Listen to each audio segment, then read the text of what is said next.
Nigdy czasowa zabawka pomoże im lepiej poznać własną historię.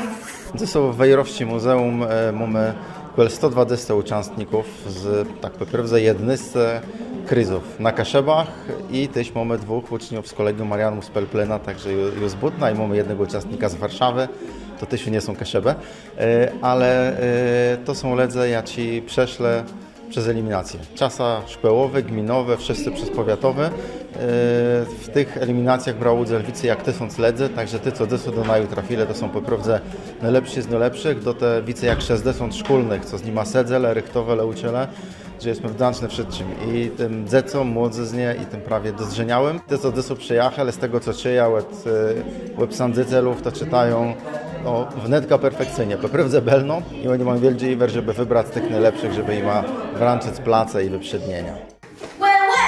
I to nijak nie jebły rządowi PiS młe. Rzek zły Smithką. Z Ameryki, do co ci piszą? Tu je normalnie żywioł kasie psi, że je ich tali, taka urma, ta cikarna ledzy z rozmaitych stron kasieb, co barocesi, bo to je jedno na tych finałowych zetkaniach, czy to w Chmielnie, czy to w Wejrowie na Belnym Cietanim, zjeżdżają soledze z rozmaitych regionów.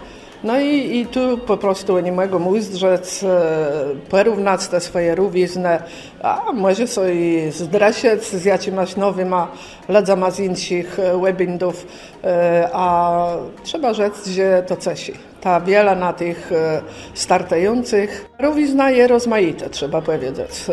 Trzeba po prostu być dobrym cietyńca, mieć to swoje coś w głosu, ta interpretacyjna zdolność, jakieś aktorści, może nawetka i to nie wszystkim są udewe, no ale próbują.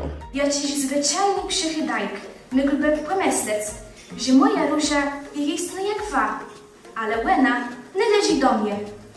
Pewno cietac, nie myślę, że to jest cietac z serca, bo tak też co łycimy, żeby zrozumieć przed tekst, a później ją jakoś przejrzeć po swojemu. Dziecko na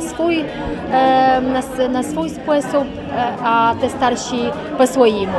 Król dyskretnym gestem wskazał planetę, inne planetę i gwiazdę. Nad tym wszystkim spytał miłych sądzia. Poszło między myślę, że nawet dobrze. Chciałam, że w kilka placach zrobiłam jakieś małe fele, ale generalnie wygląda je bardzo dobrze. A co to znaczy podlece belno czytać? Myślę, że to najbardziej chodzi o interpretację tekstu, żeby faktycznie wiedzieć, co są ciety i przeczytać to po prostu jak co dzieje.